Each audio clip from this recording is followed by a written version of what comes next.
Good morning. First, let me say what an honor it is to be able to speak before my beloved Unity community today. I am very grateful to Reverend Brigid for asking me to do this, particularly since I am a first-year seminarian at One Spirit Learning Alliance. So remember, if I flub this talk, please have some patience with me. So thank you, Reverend Brigid, for asking me to do this talk today. I've got your back, and you don't have to talk about water today. We all know how Reverend Brigid may currently feel about this topic. Oh, only joking, only joking.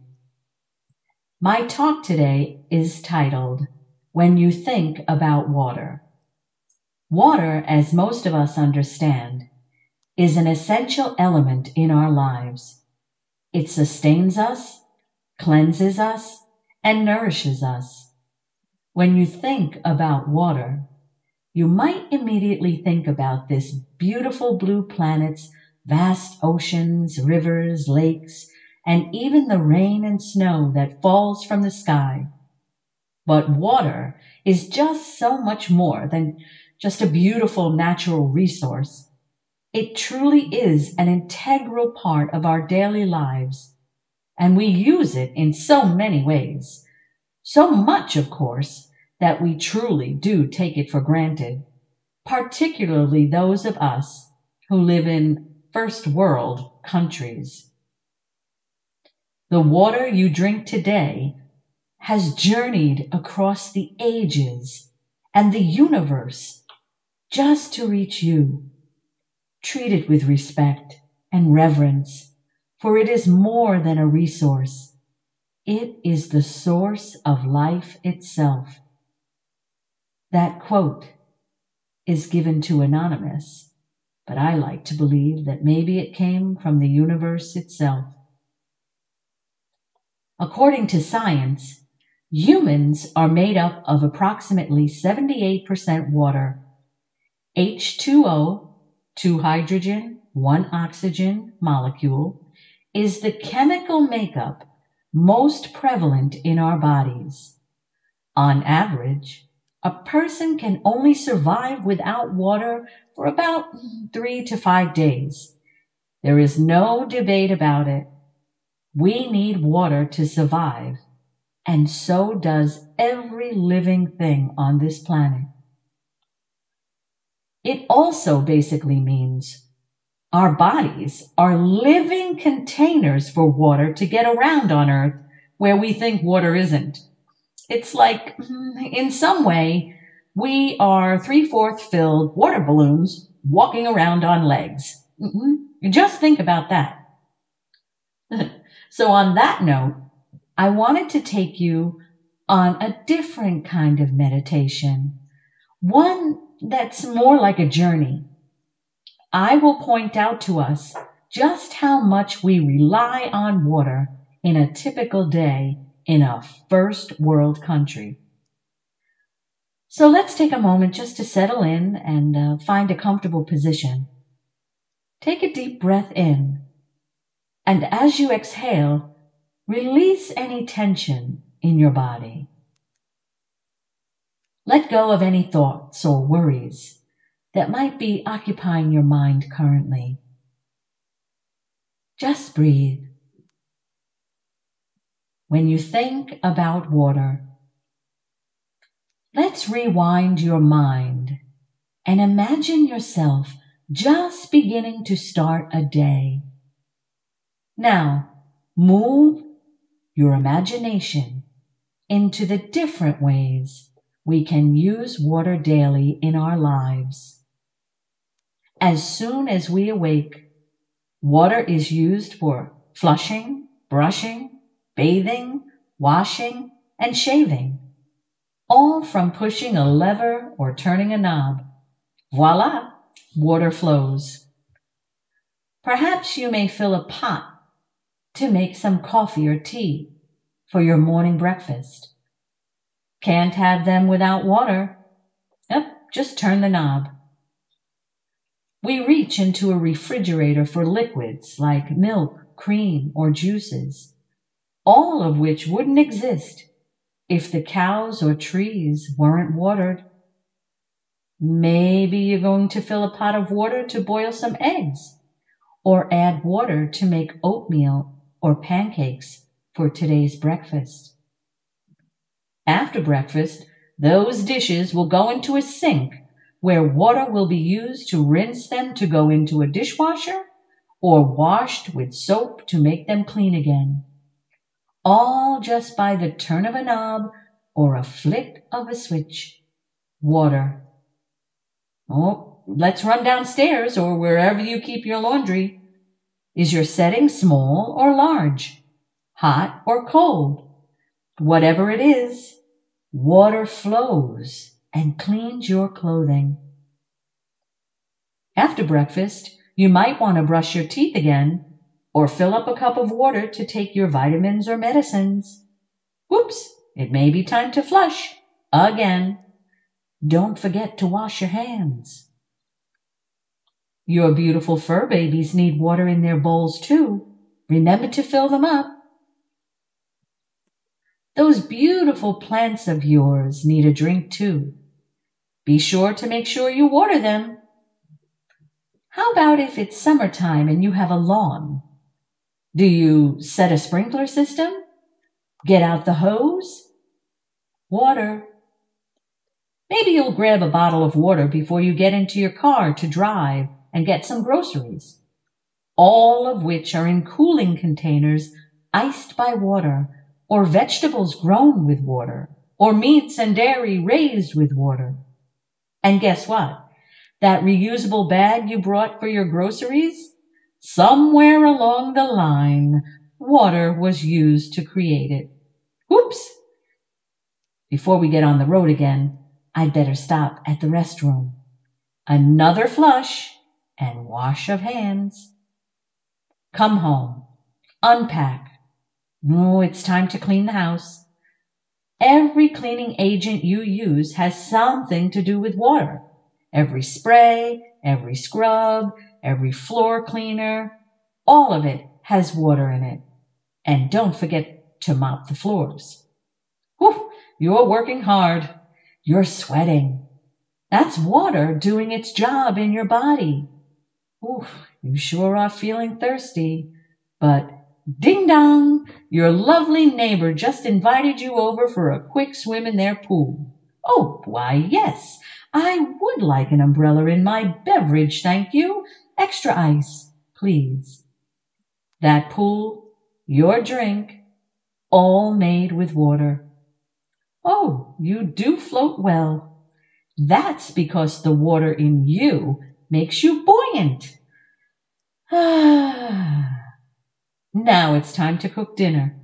Will you boil pasta or rice? Steam vegetables? Make sauces? Every one of them utilizes water somewhere along the line. Back to the dishes. You know the drill. Wipe down those counters using water. The end of the day, sit down with a book or a little TV. Maybe a nice little beverage with some ice or a hot chamomile tea. Water. Time for bed. Brush your teeth, wash your hands, maybe a glass of water on your nightstand. Oh boy, I need to make sure but don't forget to flush. Now, sleep well, because as you sleep, your body is about to use all the water in your blood to repair and regenerate cells, transport nutrients to the cells, and remove waste products from your body. Water will balance your spinal fluid, regulate your temperature and hormones, and revamp your brain synapses for memory and process for the next day's memories for tomorrow's adventure. Whew, you'll certainly need a glass of water when you wake up. As we come to the end of this journey meditation, take one more deep breath in. And as you exhale, slowly open your eyes.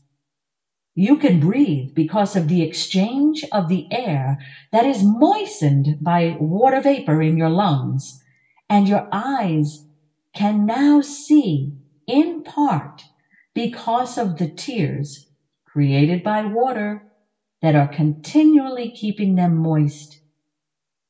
Let's all just take a moment to feel grateful for the gift of available water in just one day of your life.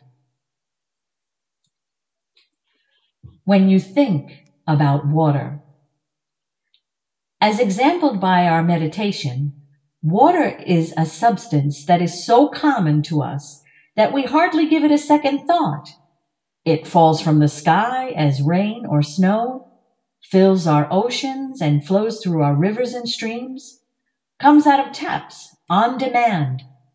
But despite its ubiquity, water is an incredibly important substance, as we just experienced in the physical world, but also in the spiritual realm. When you think about water, this is from the writers of the book of Genesis, chapter 1, 1 through 10. In the beginning, God created the heavens and the earth. The earth was formless and empty, and darkness covered the deep waters. And the Spirit of God was hovering over the surface of the waters. Then God said, "Let there be light," and there was light. And God saw that the light was good. Then he separated the light from the darkness. God called the light day, and the darkness night. And evening passed, and morning came, marking the first day. Then God said, "Let there be a space between the waters, to separate the waters of the heavens from the waters of the earth." And that is what happened. God made this space to separate the waters of the earth from the waters of the heavens. God called the space sky, and evening passed and morning came, marking the second day. Then God said, "Let the waters beneath the sky flow together into one place, so dry ground may appear." And that is what happened. God called the dry ground land and the waters seas. And God saw that it was all good. Many of us think about the light being first, but not according to Genesis. Water was there even before the words, "Let there be light," were uttered by the Creator. God separates the waters of the earth from the waters of the heaven with earth, which can very well mean all water on earth and surrounding the earth are really just one water. It's only been separated by quote unquote space. And according to Eastern religious thought, which includes Hinduism, Buddhism, and Taoism, the concept of separation or space is an illusion. In Hinduism, the idea of Maya refers to the illusion of the material world, including the perception of space and time. The universe is an illusion created by the mind. In Buddhism, the concept of emptiness, or shunyata, refers to the idea that all phenomenon, including space, are empty of inherent existence. In Taoism, the Tao, or the ultimate reality, is said to be beyond space and time and cannot be fully grasped by the human mind. Overall, these religions view separation in any form illusory, which can only mean no matter how much we divide water, it still in the end is one, no matter what form or shape it takes, including the shape of us. Why, we even come into this realm in little water bags called amniotic fluid. When you think about water, you must also think about how spiritually the metaphor of wandering in a desert without water is often used to describe the experience of being disconnected from source, whether it be physical, emotional, or spiritual. This metaphor is rooted in the biblical narrative of the Israelites' journey through the wilderness after their escape from Egypt. During their time in the desert, the Israelites were without a consistent source of water. They were completely reliant on God to provide for their basic needs, and their faith in God was tested as they struggled to survive in harsh and unforgiving environments. In Exodus 17, 1-7, the Israelites were wandering in the desert and were thirsty. God instructed Moses to strike a rock with his staff, and water came gushing out. This water sustained the people and their livestock until they reached their next destination. This experience of wandering in the desert is often used as a metaphor for spiritual disconnection or a sense of being lost or adrift. And just as the Israelites were without a physical source of water, people who feel disconnected from their spiritual or emotional roots may feel like they are wandering aimlessly, without direction or purpose. They feel their lives are drying up. Ironically, in today's world, fresh flowing water has become more and more difficult to attain. So here's a thought. Could there be a connection between the insufficient amount of water available to humans worldwide and our own spiritual connection to Source? Almost all of the major religions of the world recognize the sacredness of water and even consider water to be an actual living being. Hinduism. In Hinduism, water is considered a sacred element, and the goddess Ganga is worshipped as the embodiment of the sacred river Ganges. In Native American religions, many Native American tribes view water as a living being and a sacred source of life. Water is often personified and considered a spiritual ancestor or deity. In Shintoism, a traditional religion in Japan, water is believed to be inhabited by kami or spirits. In animism, this is a worldwide view found in many indigenous cultures around the world. It is a belief that everything, including water, has a spiritual essence or soul. In this view, water is seen as a living being with its own consciousness, and it is often revered and protected. And as we know, water can be found and exists in all three states of matter: solid, liquid, and gas.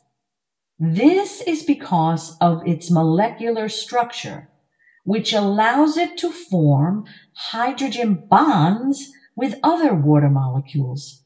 These bonds give water its unique properties, such as surface tension and the ability to dissolve many different substances.